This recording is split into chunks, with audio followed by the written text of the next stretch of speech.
Welcome to Shop Talk Live, Fine Woodworking's bi-weekly podcast. I'm here with Fine Woodworking Creative Director Mike Pekovich. Hey, guys. Special Projects Editor Matt Kenny. Hey, y'all. And Taunton Video Manager Jeff Rose. Hey, Jeff. Hello. Hey, Jeff. I'm your host, Ben Strano. If you have any questions you'd like answered on the show, send them in to shoptalk@taunton.com.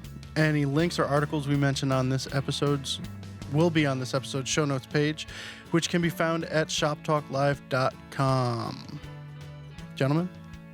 Yes. I thought we would talk about something that might be plaguing us all right now. What's up? Starting the next project. Ha. I'm already there. Have you started the next project? Why is it so difficult to start a new project? You know when I started my new project? Fine Woodworking Live. You don't let a dovetail demo go to waste. So I'm actually... That's why you have wall cabinets everywhere. So I busted out like a set of parts to, basically it's a smaller dovetail case with a shelf which is tenoned with through tenons. So basically I demonstrated layout for both dovetails and tenons, which is coincidentally why this case had all those things. It's a little bit larger in size, so it's sort of halfway between something that would sit on a table and then maybe something that I would build a stand for.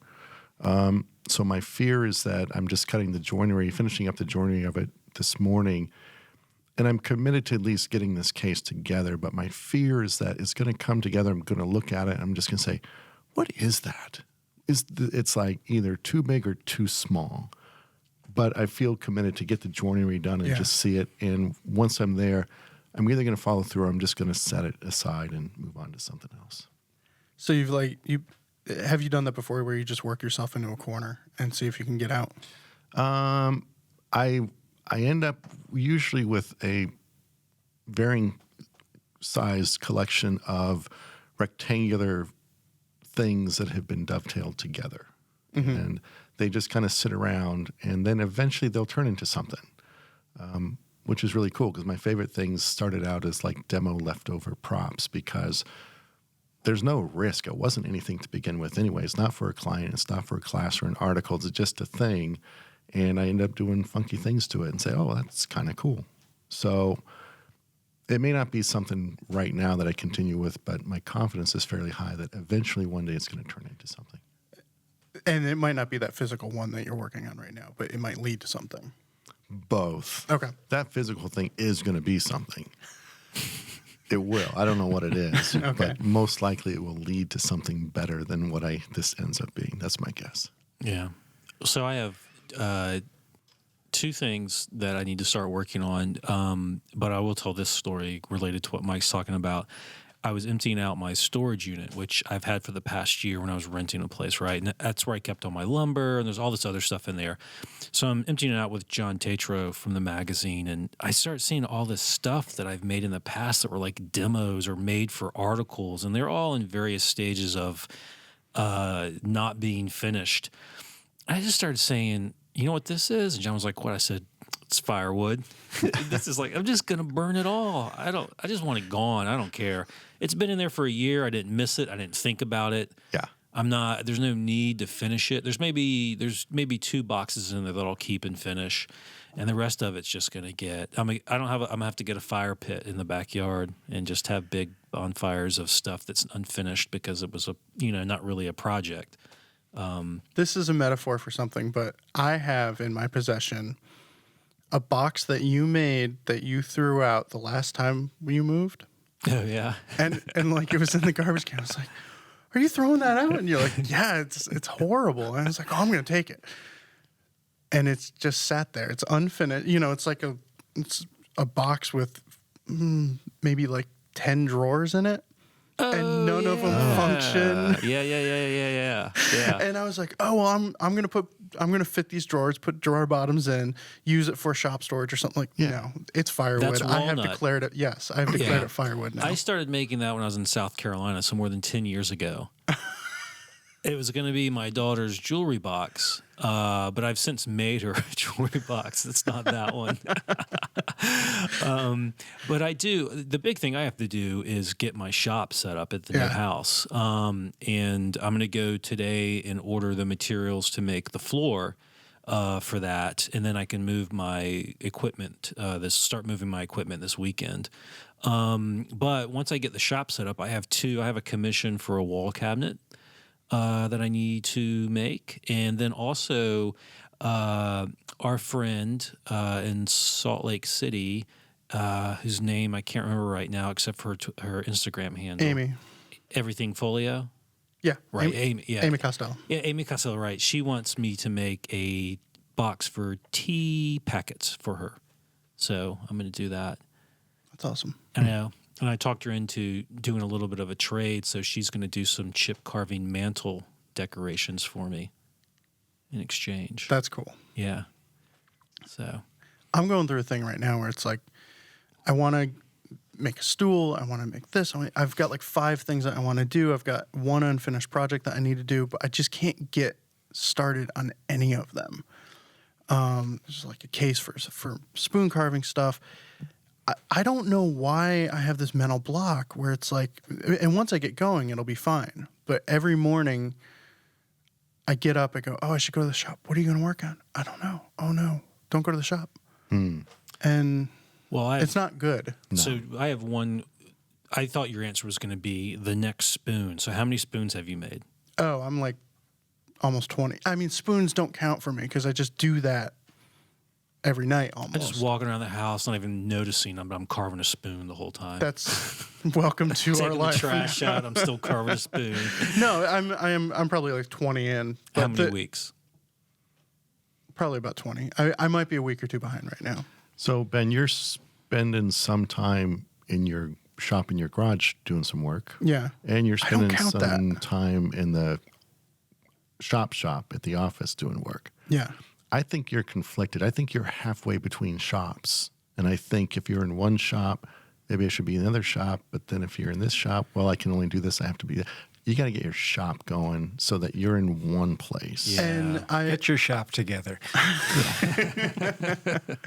I am at the point where I'm about to bring my toolbox home.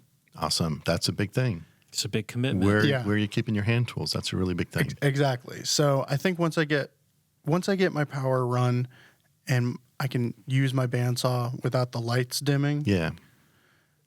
that's when the hand tools come home. Okay. And then I'm committed. Nice. Yeah. He's no longer going to be a woodshop Casanova. He's going to be a one-shot man. I might dabble on the joiner every now and then. But Yeah. One thing that maybe might be holding you back a little bit is because I know that, like you said, you want to make this toolbox for your spoon carving stuff. Yeah. But I also know that you're not quite finished with the design of it yet. Well, that's your fault because you sent me somebody else's box design that was really awesome and it really just sent me off the rails. So that's, I mean, like if you don't really know what you're going to make, Yeah. I mean, of course you're not going to start yet because you don't Exactly. know what you're going to make. So you got to figure that part out first. I think Mike's right. Finish your shop. Yeah. That's your project.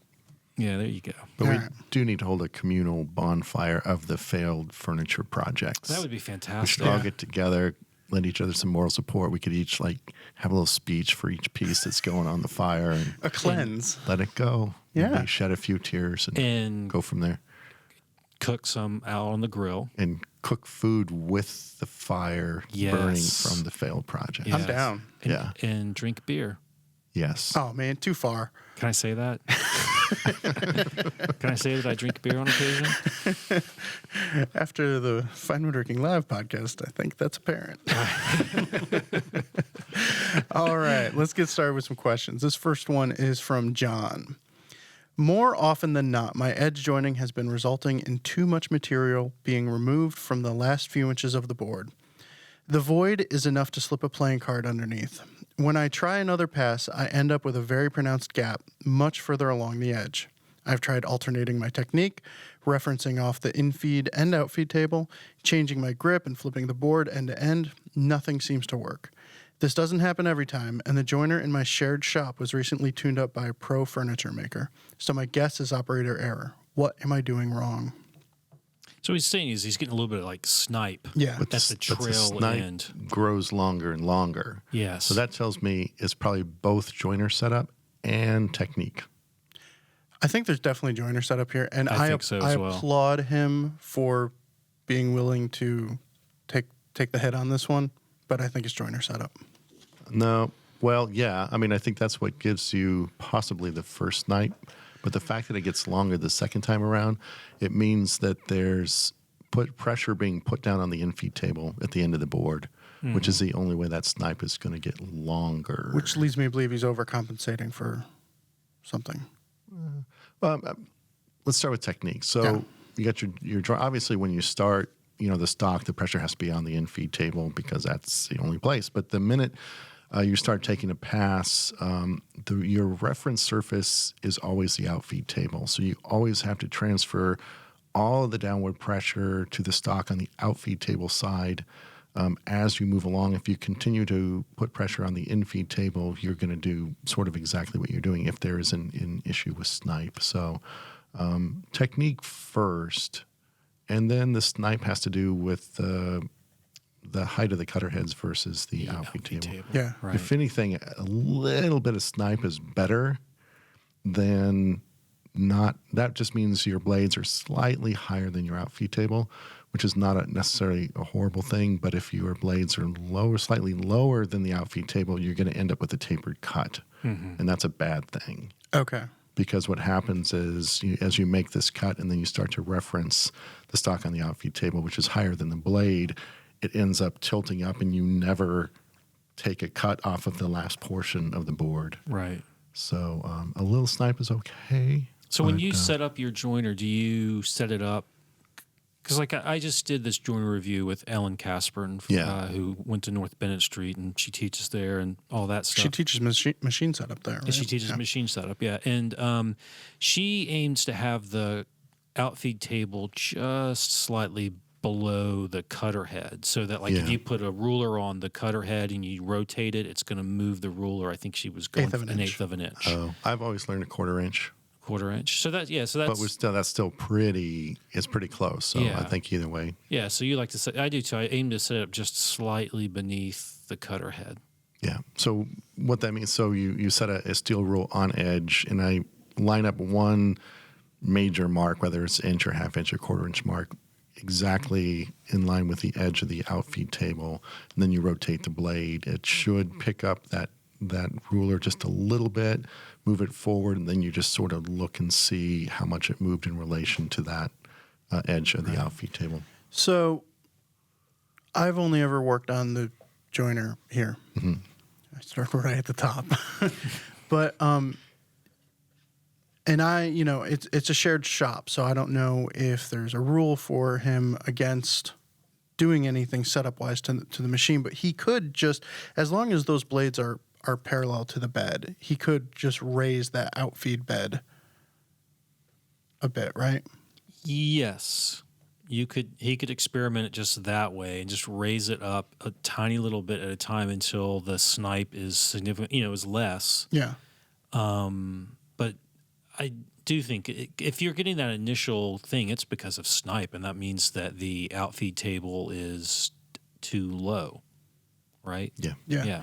How much Snipe would you consider acceptable on a jointer? Like if you can, like a playing card, it's okay. That's about. So it's about 3 inches long, maybe. No, typically, it just has to do with the distance between the cutter head and the edge of your outfeed table. So whatever that is, usually it's maybe 1.5 inches or something. Okay. Yeah. So he's got a full playing card in there. So that's. Yeah, but I think that's again because it's a combination of the Snipe and maybe just pressuring on the in-feed table for too long, especially at the end of the cut. That's just going to cause that Snipe to grow longer. Yeah. Mm-hmm. That would be my guess. All right. So he should go to work tomorrow and immediately confront this other furniture maker. Absolutely. And say, Matt Kenny says. No. Yeah, if it's a shared shop, there's probably a guy in charge of adjusting the outfeed table, the joiner, ideally. Mm-hmm. If you're not that guy, I might find that guy and say, what's up? That's just me. Especially when I think in terms of someone adjusting the outfeed table in our joiner in the fine woodworking shop. It's like, no. let's not do that. I mean, probably the most diplomatic approach would be for him to approach that gentleman or lady and say, there's obviously something I'm doing wrong. Can you run a board over this and see if that's... Yeah, always great. And show me what I'm doing wrong? Yeah, because then and then when he gets sniped or she gets sniped, you go, "Wah, wah." Yeah, well, and then you might get a lesson in technique and then also in adjusting your joiner to get rid of snipe. So that's a twofer right there. There you go. Yep. Or the person will just say, "You asked me to do that just so you could humiliate me by showing me my machine was set up poorly." And you say, "No, you humiliated you." That's right. All right. The next question is from Andrew. I just purchased a new bandsaw blade. When I installed it, I couldn't get a twist out of the blade, no matter how much tension I added or how I adjusted the bearings. Is this an issue of setup, the bandsaw, or the blade? And there's a theme. I didn't even realize we have a theme going here. You can let's. He sent us a video. If you want to play, Let's watch the video. Oh, look at that. This is great audio. Oh, look at that. Ooh. We'll post that in the show notes. Yeah. It's wobbly, we'll say. Yeah. So I had some thoughts about this. Like, if this happened to me, what would I do? You want me to run through all that? No, what would you do, Mike? Well, what would you do, Matt? So first of all, I'd take the blade off and spin the wheels. Okay. And see if the wheels have any notable hitch in their giddy up. So, like, is there any wobble to them? I have a hitch in my giddy up sometimes. When you spin them. And if you don't see any, you can still check it. Like, you could put your combination square on the housing of the wheel housing, and then slide the blade over and spin it and see if it ever gets closer or further from the blade of the combo square. Because if there were a little bit of wobble in the blade, that could cause this, although I would expect it to be more consistent. But the other thing is check the tires. Maybe there's something on one of the tires, and that's when it gets that spot, it causes it to move out. The tire may not be seated perfectly flat on the wheel, and that could maybe cause this. So after I checked those things, I would then try a different blade. Any blade, just put a different blade on there and see if it also wobbles. Because if it doesn't, then you've isolated the problem. It's the blade and not the machine. And I just pulled up the original email and wondering if it's a new bandsaw, if it's, he didn't give us enough information. So if he took a working blade off, put this blade on, and it's doing this. It's probably the blade. I mean, it's almost certainly the blade. I mean, it could be the blade weld.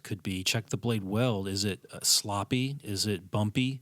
Because that will cause problems like this as well. So, have you ever had anything like this happen? Not really.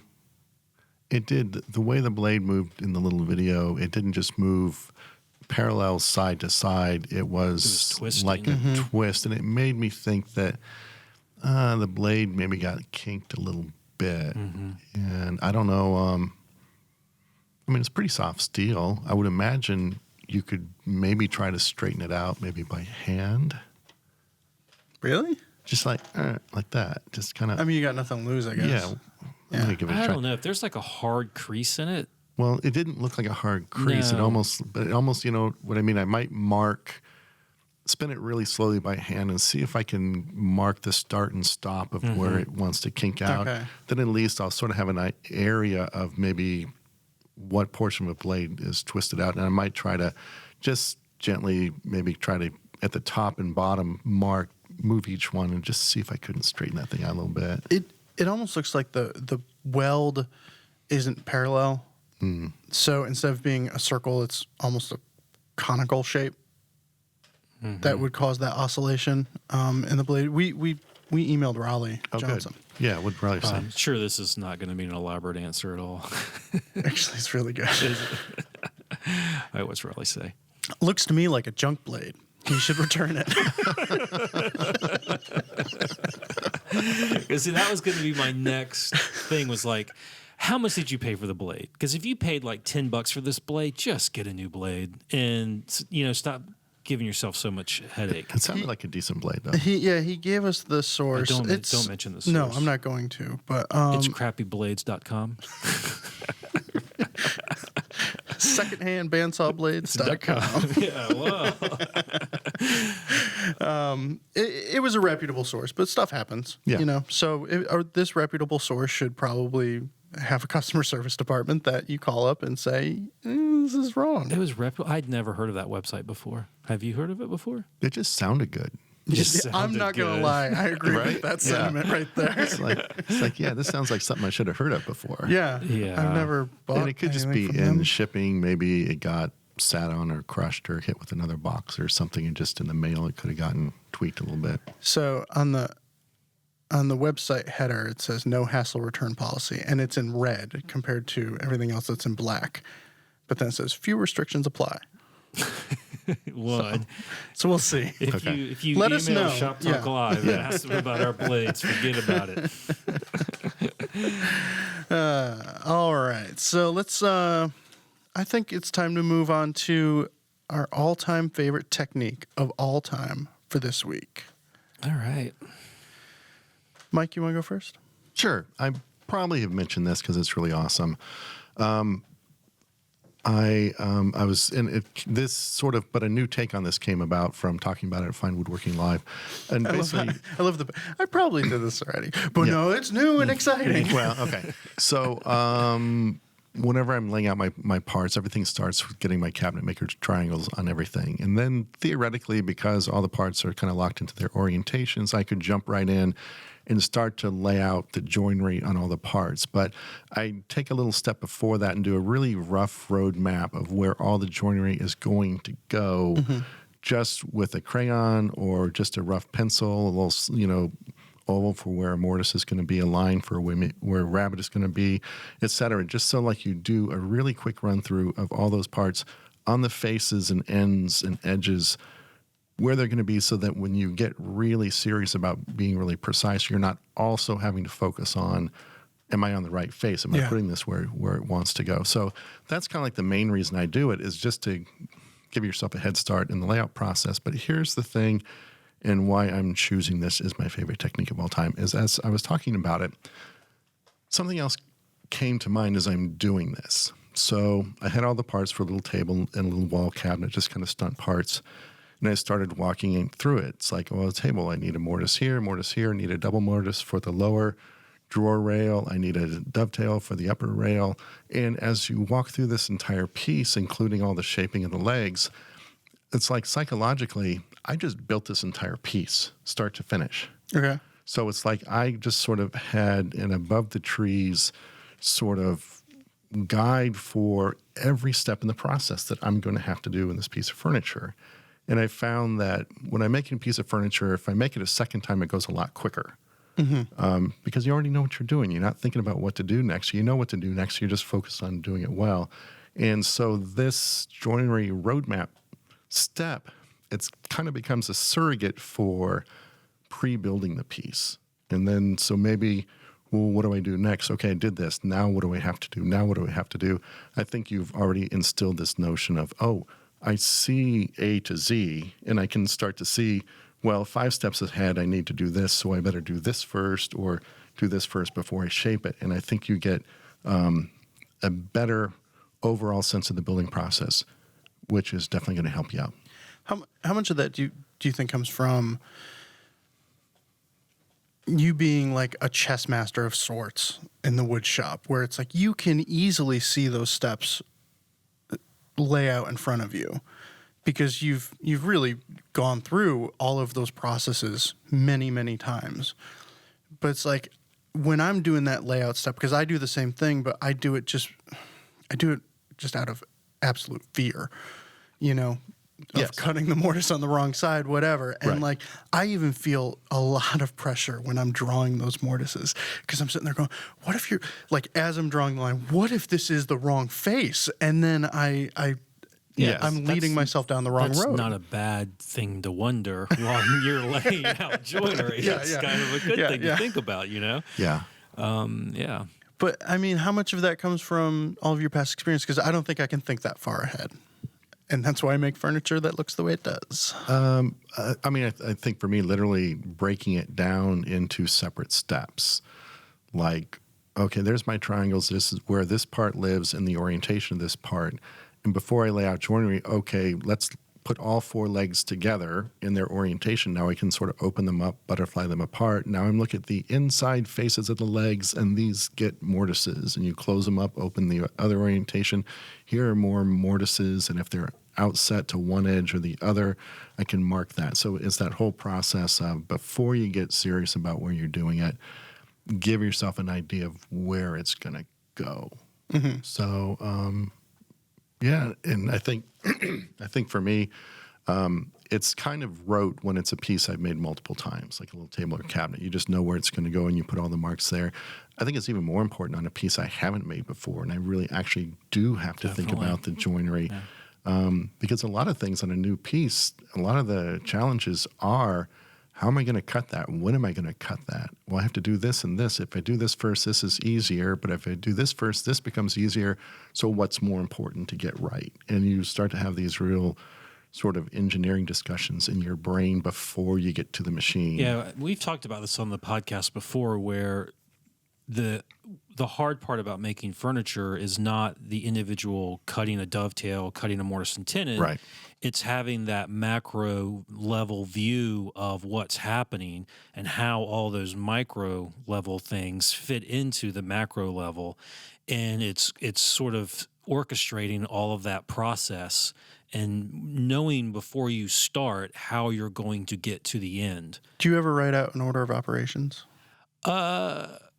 I do not, but on some of the more complicated things, it is probably necessary. Like some of the boxes that I've started to make that have like plinths with kumiko in them, and then there's these 3 individual boxes, and those have spacers in between them, and there is a lot to figure out. Okay, like, well, is it easier to make a plinth and then make the boxes fit that plinth in terms of width and length, or easier to make the boxes and then make the plinth, right, and things like that? And how can I, for example, manipulate the spacers, the thickness of the spacers, to get the boxes when they come together to be the same width and length as the plinth? And it's figuring out things like that's the real challenge of making furniture.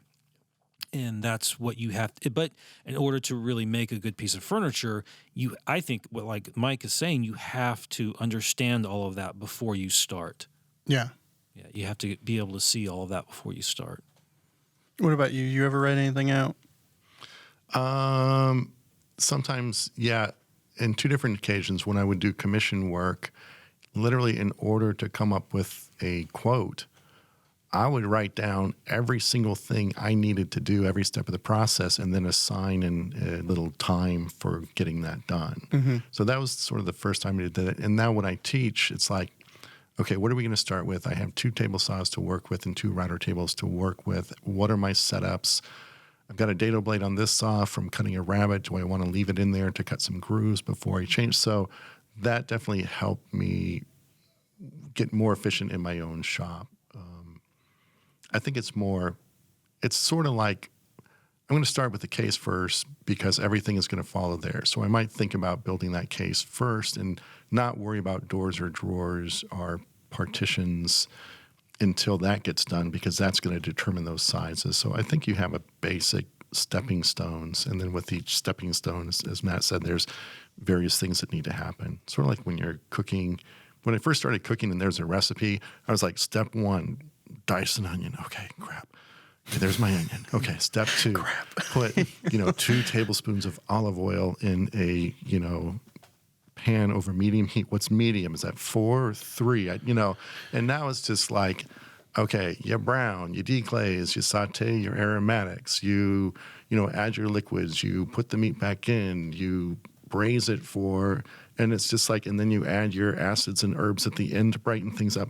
And it just becomes conceptually, and it doesn't matter what those ingredients exactly are, because once you understand what the process is, you can sort of freewheel it from there. Building's exactly the same way. Yeah, but there's probably no shortcut to understanding the process, Right. besides working through Doing it it. many Doing times. Yeah, you got to do it. Yeah. I mean, I often say that that people, when they start woodworking, and it's natural because that's where you are, they're so focused on, say, learning to cut a type of joinery that when they're building that piece of furniture, there's just like they isolate that step because they're so focused on cutting the joint correctly that they isolate that step from everything else that's going on, and they're moving kind of like Mike was describing with the recipe. It's just, okay, I did that step. Now what's the next step? And now that's a new isolated thing that I'm going to do. And building furniture is not like that. It's a holistic process. That's what's so great about, like, when I made our dining room table, there was an article that went with it, you know? Yeah. And it's like you read through the article a few times, and I had the plans, and I could have made it from the plans, but man, having it explained to me as a whole, That chronology is really important. is really it's nice. Yeah, an exploded drawing. It's all like, okay, there's no sense of time here. It's just like, boom, all these parts, I make them all and then put them together all at once. And I do think the most valuable things in our project articles is that chronology, is that sequence, is that, okay, here's a guy who knows what he's doing. This is the way he ordered his building process. And whether you're making that exact thing or not, just read and get a sense of that process, because that's going to inform every other thing that you make. Yeah, and I mean, when I made that little side table full of mistakes, had I read Steve Latta's side table article before that, I didn't want to make a Federal side table, but had I done that, I would have avoided so many of those mistakes. Yeah, because most tables go together the same way.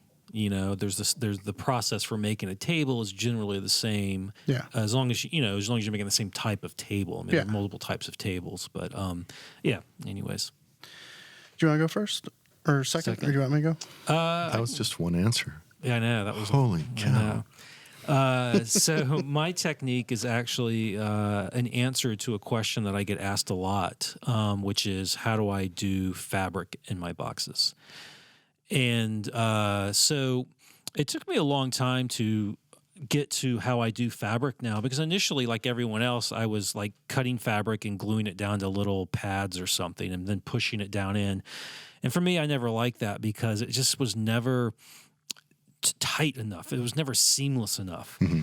And so when I started to make boxes that have bottoms that are glued into a rabbet, I realized that I could start taking advantage of that to have cleaner, nicer, tighter looking fabric bottoms.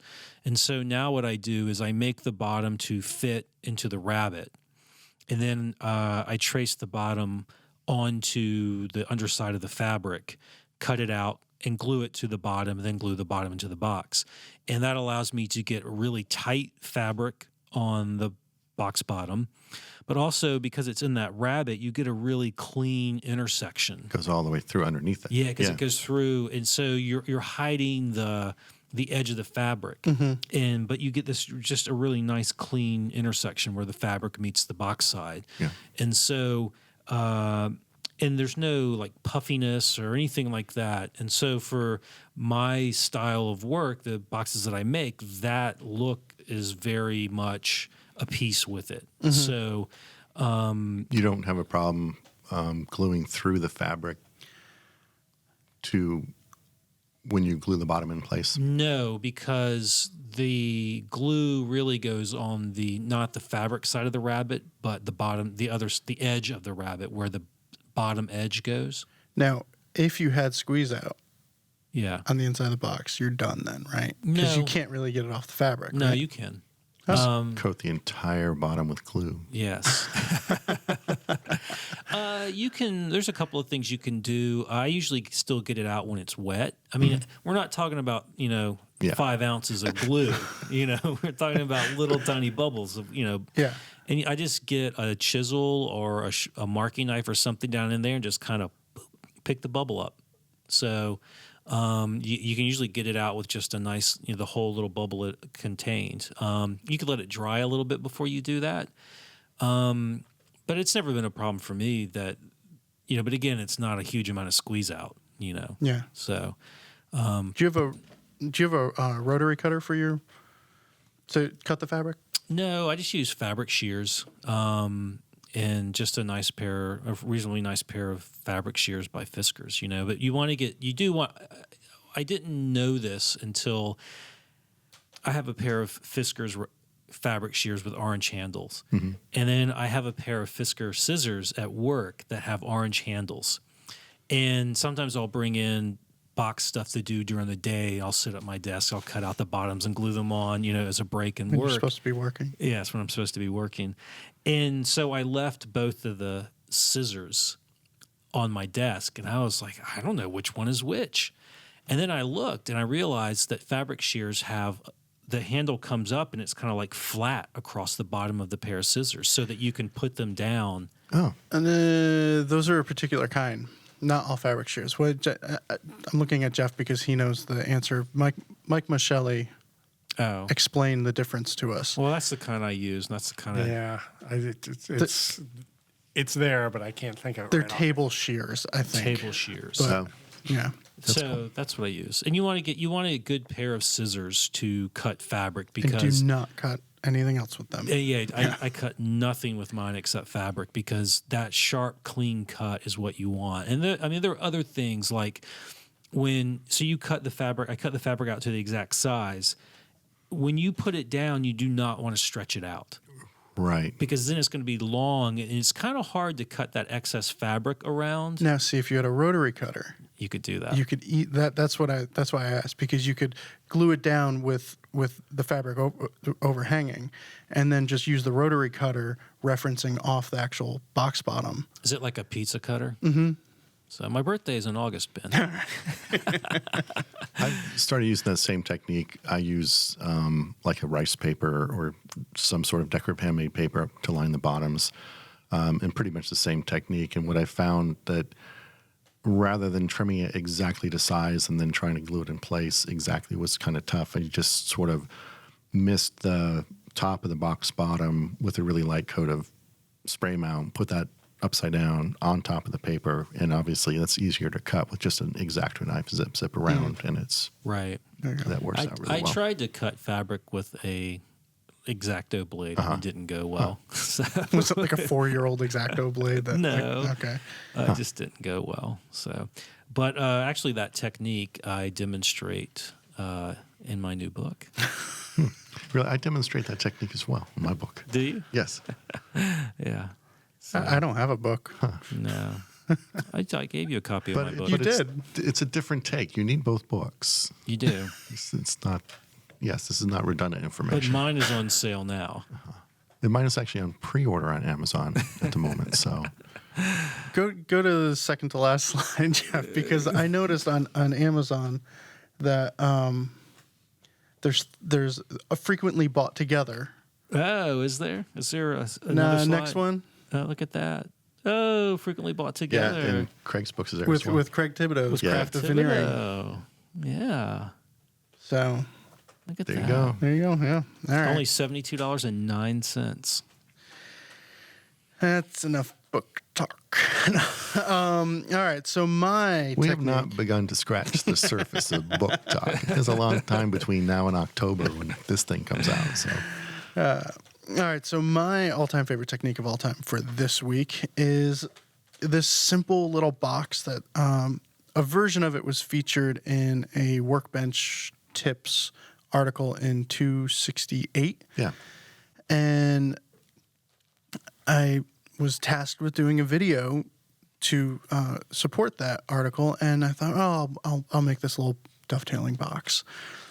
And I was absolutely blown away by how simple it was to make. It's really just a box with open ends so that you can clamp it to a table or a workbench or whatever.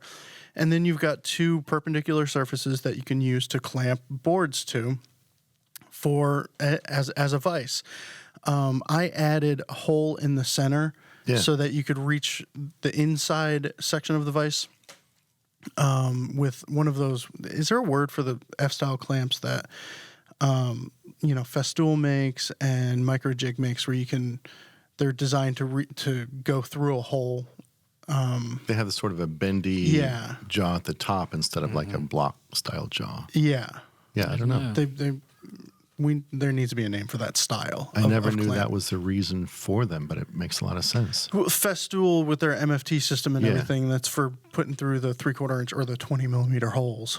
And the micro jig ones do the same thing.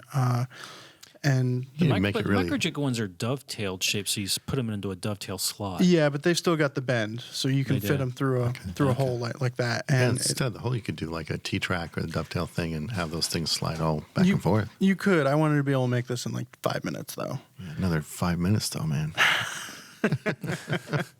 Absolutely, but this was supposed to be a kitchen table project. So this was made out of 2 pieces of 2x4 and 2 cutoffs of OSB or something. You did the video on this. Painted Yeah. blue. That was really cool. No, I think it's an awesome solution. And it says like, oh, do I need a Moxon or a bench crafted or a Lee Nielsen twin screw vise for $285 I have to install myself? Nah. Those are all great things to have. Yes, they are. But this is really as simple as, and it was one of those, why didn't I do this years ago? So I'm going to remake this and make it like 24 inches wide. Right. And have multiple holes throughout the center to put the clamp through. the modern Moxon. Bam.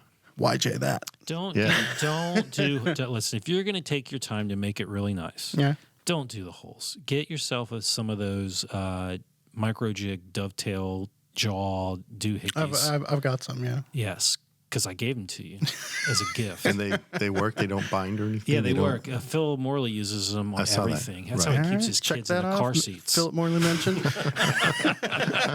And he's got like 13 Check. kids. He So yeah, does. car seats are expensive. Yeah, he just clamps them in. But yeah, just do that. Just do a track at the top and a track at the bottom, and you don't have to worry about Yeah. holes, and that thing will be anywhere. So make a modern Moxon for your newfangled workbench. That's right. No. Yeah, bundle that guy. Needs more pipe clamps in order to go along with the newfangled Yes. workbench. People love the newfangled workbench. Yep. They do. Invention of John White, our former shop manager Yes. and resident genius at that time. Yes. Who's the resident genius now, Mike? Jeff. Jeff Rose. Yeah, That's a diplomatic answer. because he knows enough to stay quiet when he needs to. Say it's Betsy and Liz. Well, yes, absolutely. Pretty much everybody except for the people sitting at a microphone at this table. All right, we're going to take a quick break, and when we come back, we're going to answer a question about one listener's new idea for a plywood workbench and discuss the merits of hollow grinding Japanese chisels. Dun, dun, dun.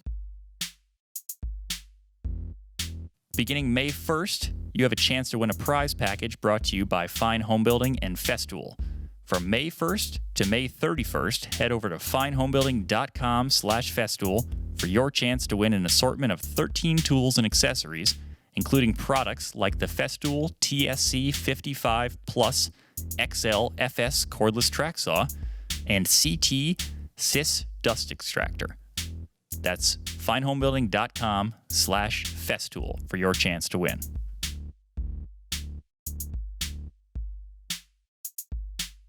Hello, podcast listeners. I'm Steve Aiken, the editor of Fine Gardening Magazine. And I'm Danielle Sherry. I'm the senior editor at Fine Gardening. And since you obviously have excellent taste in podcasts, we'd like to suggest another one you might like. It's called Let's Argue About Plants. The podcast for people who love plants. Just not always the same ones. Subscribe today for great plant recommendations and expert opinions on what will make your garden special. You'll find Let's Argue About Plants on iTunes or wherever you get your podcasts.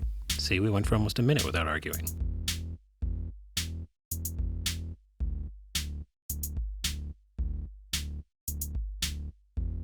All right, let's answer some more questions. We've got a question from Steve. This one's interesting. They're all interesting. I love them all. Yes. All the questions All are interesting. equally interesting. But differently. Yes. You love them differently, but equally. Yes. Unlike my kids, where I definitely like one more than the other. All right. I'm thinking of building a bench top with 3/4 inch plywood on edge.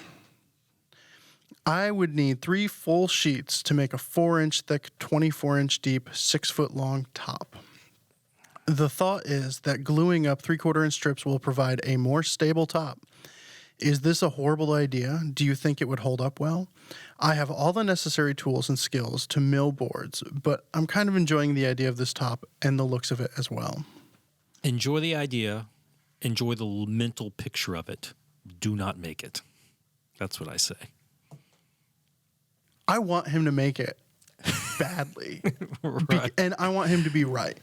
Well, there's nothing wrong. There's nothing wrong with this. I think it would be fine. It'd be a nightmare. Yeah, it's just like, why are you doing that to yourself? Is that like glue lam? I mean, I'm trying to think. Yeah, it'd be like glue lamb. Yeah, so if you could buy a glue lamb instead, you buy wouldn't have to do it. Yeah, but that's long- less fun. So get a long 12-footer, cut it in half, and have one of those workbenches with a little tray down the center or something like that. Yeah. Didn't was that Megan Fitzpatrick? Where her bench had a the glue lamp Glubo. top? The Glubo bench. That's awesome. A buddy of mine who's a woodworker has a bench top made from giant glue lamb beam because it's like 20 feet long and attached to his wall. It's deep. I don't know if he got. How deep can you get those things? Deep, man. I don't know. But I don't know. it was big and heavy. But he likes it. Yeah, I mean, there's nothing wrong with this bench idea. It's just like, why are you going to do that to yourself? Are you going to throw this glued up plywood thing like on edge through your planer? Oh, yeah, like how Yeah, are you you going gotta- to flatten it? Yeah, and you're going to like. You have to be It's really gonna good chew with up some planer with the knives right clamping. there. It's a Plus, whole lot of like, ingraining well, glue lines. Yeah. What quality? You got to. If I were to do this, it'd have to be really high quality plywood because you don't want any voids in it.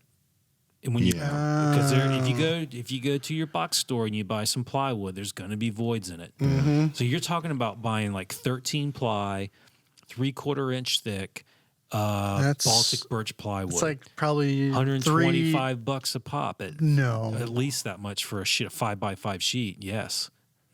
I used to buy in Nashville 8x4 Baltic for I think $84 a sheet.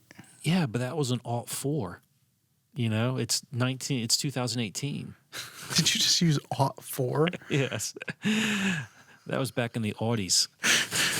I knew this day would come someday when in conversation somebody says that's aught 4. Yeah. It's expensive, so you'd want to use really high grade plywood. Yeah. And but sure, do it. Like Ben, yeah, let's encourage do it. Well, Steve asked two specific questions. Is this a horrible idea? Not necessarily. It would make a good top. And do you think it would hold up well? Yeah. I think it would hold up So really well. it's two yeses. Go Yeah. for it. Yeah. Let me know how that works out. Yeah, maybe do a tester piece first. My concern is the first few glue ups are going to get wavy. And you'll wind up with a flat top, but it's going to have waves in the front. Yeah, maybe. You know? Yeah. Unless you glue it up against something perfectly flat, let it set, and then just keep adding plies.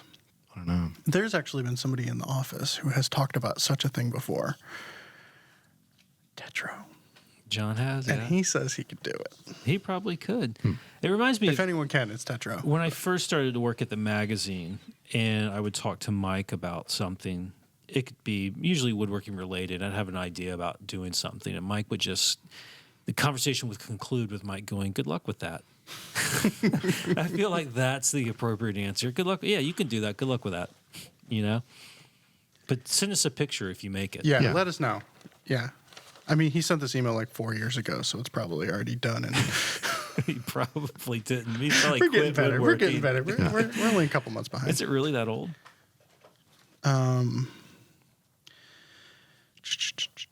The guy's gone on From to- January 19th. He's now a This was stamp 3 months. collector. Yeah. He gave up on woodworking. All right, let's. I've got a lot of lip smacks going on today. I'm gonna hate myself later. I have to edit every one of those out. Well, if you didn't have that big league chew in your mouth. You're the worst. You're the worst. Every sentence you say starts with. There you go. All right. Crap. All right. Let's see. The last question we have is from Lane. I recently purchased a set of Japanese chisels. Can you discuss the pros and cons of sharpening Japanese chisels on the Tormek? There seems to be opposing opinions online, and I don't want to harm these superbly crafted tools. I can't believe that there would be opposing opinions online about this in an internet forum. I find that hard to believe. The question is, does anyone hollow grind Japanese chisels other than you? You're the only one I know of. Wilbur Pan does. No, he doesn't. Wilbur Pan's head just exploded. The idea with Japanese chisels is that there's a thin layer of hard steel at the cutting edge and it's backed by a thick layer of softer steel. And I guess the notion is that if you have a hollow grind, you need that softer steel backing up that layer of harder steel to protect it, to give it backup, literally, so it doesn't crack or anything. I don't have that problem. I have Japanese chisels that I use basically as bench chisels. I'm either paring with them by hand or I'm chopping with them, but I'm sort of chopping straight down. And also I hollow grind, but a lot of times the flat portion of the bevel, once I'm done honing it, is actually wider than the hard steel. It actually migrates into the softer steel. Mm-hmm. So technically it is still backing up. And even if it doesn't quite do it, whenever I've had, the problem with Japanese chisels is instead of a Western style chisel with a little bit softer steel, the edge will tend to roll over on a Western style chisel. On a Japanese chisel, because the steel is so hard, it tends to fracture off and you get these little like moon-shaped scallops of like broken steel. But those scallops for me, whenever it's happening, usually it's just in a brand new blade where the very end, it's really hard to temper that exactly right. Mm-hmm. So it tends to be more brittle. So if you have a Japanese chisel, you sharpen up, you're banging around, and you have this big scallop breakout, don't worry about it. Just keep sharpening back, and once you get back a ways to the more properly tempered steel, it's going to be fine. But I've never had a scallop break all the way through that hardened edge back to that soft edge, which tells me, at least the way that I use a Japanese chisel, a hollow grind is not adversely affecting that whole, the backup of that hard steel.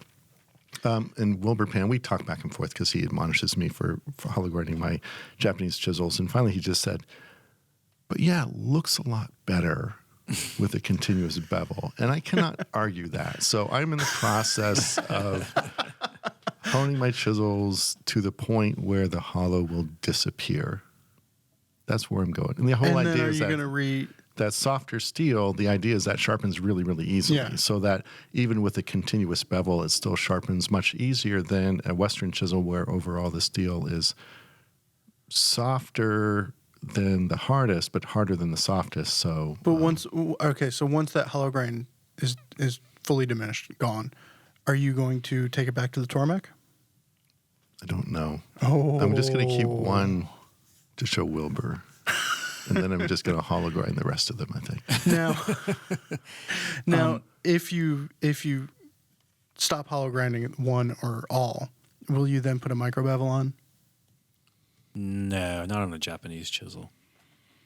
Well, I mean, I think the whole thing is if there's a hollow grind, what that's assuming is that there's a primary bevel, which is shallower than the bevel at which I'm honing at, whereas a continuous bevel means you're honing at that exact angle. Mm-hmm. Yeah. The problem I have is, and a lot of people do that by hand. I cannot keep a solid bevel flat on a sharpening surface sharpening by hand without rocking it. That's the reason why I like the hollow grind to begin with for hand sharpening. And if you're using a honing jig, it doesn't matter. You don't need a hollow grind there. So I start with a hollow grind, and I use a honing guide on my Japanese chisels. So I'm doing a couple things that maybe technically are frowned upon, but they work great, and I'm happy with their performance. I agree with everything Mike said, but I would like to point out or say that he asked about the pros and cons about sharpening Japanese chisels on a Tormek. Oh yeah, and that's a bigger question. This is a larger, because this actually maybe gets to a larger confusion about sharpening. That on a Tormek you maintain the primary bevel, and then you move to waterstones to hone the cutting edge. And whether that's a secondary bevel or if it's not, if you've hollow grinded it. So you're not sharpening on a Tormek. Right. You're maintaining the primary bevel on a Tormek, and you still need a set of sharpening stones to use after that to hone the cutting edge.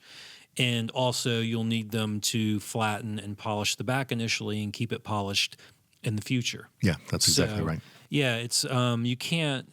Although I know that the Tormek does advertise it as a sharpening solution, and you can get very good edges on it. But I normally would say that there's three things you got to do, right? When you're sharpening, you got to flatten and polish the back. You've got to maintain the primary bevel, and you've got to hone the cutting edge. And those are three different operations, and you have to understand how to do each one of them, and the tools or the media rather that you can use to do that. And the Tormek does one of those really, really really well, and Waterstones does the other two really, really well. Yeah. So, Well, I mean, he has Waterstones. That's how he's currently I know. sharpening. So, yeah. get sharp if you're sharp enough and you like it, and the tools work for you okay. So, answer me this: why a Tormek and not, or I should say, why a wet grinder and not a regular slow speed grinder? Meaning a high-speed grinder. Yeah, because Yes. wet wheels are much slower than even slow speed grinders. I like it for two reasons, and the reason I dislike it is not enough to trump those two reasons I like it for. It's really slow, so I never risk burning the steel. So that's a pro and con of going slow, and it takes a little bit longer. It doesn't take long if you're just reestablishing a primary grind at the exact same angle. If you're changing the angle of your primary grind and removing less steel, it takes a little bit of time. What do you consider a little bit of time? 15, 20 minutes? 5 or 10 minutes. Okay. Yeah. You got to really bear down on that thing. I'm really impatient. The thing I also really, really like about it is they typically have a little crossbar and a little jig that the blade clamps into, and it gives me a really very, very accurate, consistent primary bevel, in this case a hollow ground bevel. It's square. Yeah. Yeah. Yeah. And I can dial in that angle exactly with a little, very little trial and error. I can get the angle exactly. So again, I'm removing as little steel as possible to get that primary grind back to where I want it. So you don't have a Tormek. You have a high speed grinder. And do you not have a high speed grinder? Just I the have Tormek? what's technically called a low speed grinder, but it's Yeah. not as slow as a Tormek. A high speed grinder you do not want for this stuff, for woodworking tools. Yeah, I mean, grinders typically come in two different speeds. One is 1780, the other one's like 3600 or something like that. 10,000. 10,000, basically. But This sounds like an answer from my but the Ford. sort of operative speeds is Billion that nine a Ford. higher speed, high speed grinder with a 6-inch wheel is spinning at this same speed at the surface of the wheel than a lower speed, high speed grinder with an 8-inch wheel. Oh, So. whatever. So that it's still really fast to do work really, really fast, and it's still fast enough to where if you're not careful with your technique, you can blue the steel. But you can do it. Yeah, you It's- can. It's Yeah. not an unlearnable The thing. difference, though, is I would say one of the advantages of a Tormek is that it's a 10-inch wheel, and that puts a shallower hollow grind into the blade. Like a 6-inch wheel is going to put a deeper hollow grind in. Right.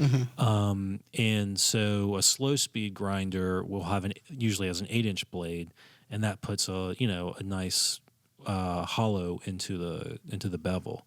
But the 10-inch is even better. My Tormek started out as 10. I think it's down to 8.5 And, in diameter, and that thing is like rusted solid to the drive shaft, so that ain't coming off. So, yeah. That's all I got. But you're wanting to get one, right? Oh, I would love to have a Tormek, sure. Yeah, after I win the lottery, I'll do that. And I'd love to have a giant house where the bathrooms don't need to be remodeled, but Yeah. I think it's a different level right there. It's on but- my list of things. I don't really need much else. I got rid of my radial arm saw All yesterday. right, somebody mark that one. I have not bought a new tool in a long time. yeah, you kind of get that point. I accidentally bought a tool. Yeah. What'd you get? So a long time ago, I got on a waiting list for a. Oh, I'm in the same situation right now. Yes, No way. yes, I am. Well, I Yeah. bet you mine's more expensive. Coping saw? Let's No. go. Let's see. All right, so I accidentally bought Hans Carlson ads for $320. Oh. Yeah, yours is more expensive, and it contains 3 words I don't understand. Hans Carlson and ads. Oh, it's a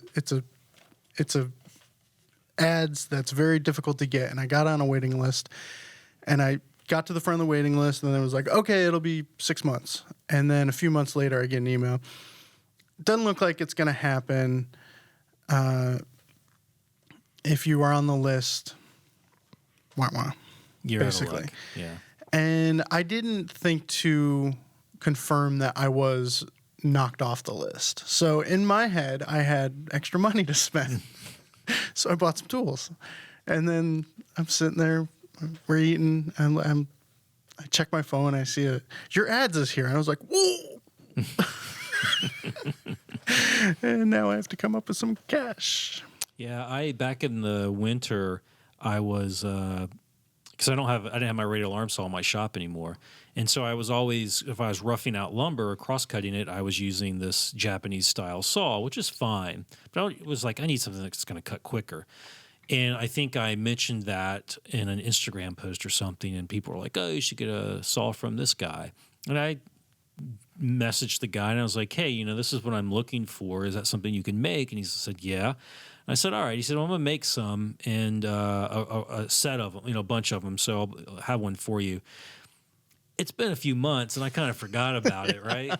And so then he messages me recently. He's like, hey, I made this saw. It's, do you still want it? And I was like, yeah, sure. Oh, great. And so I told him, I was like, what's your PayPal? And that was last week. I got to send him some money. So, Yeah.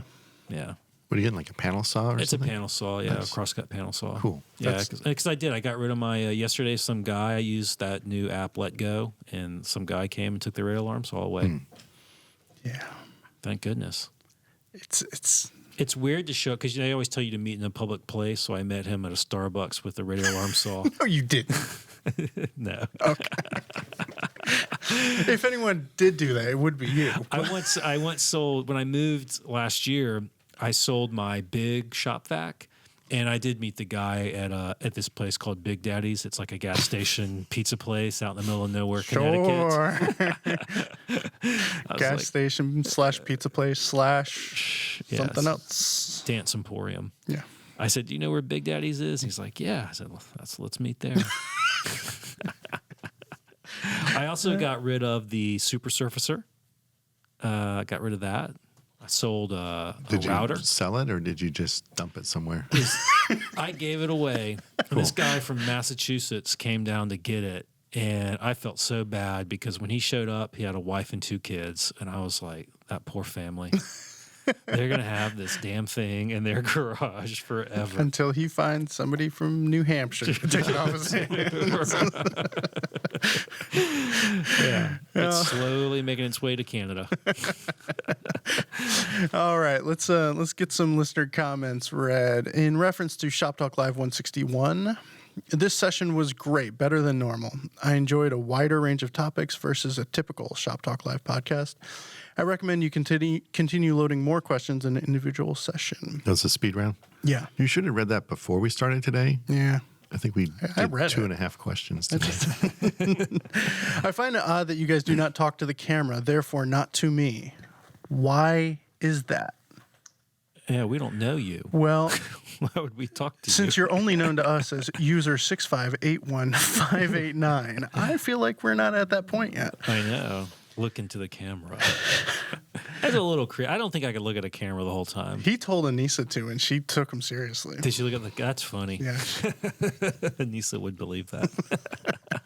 All right. And via YouTube from Seb R. I love to take my coffee on Saturday mornings with Shop Talk Live. Thanks for this piece of fun. Right on.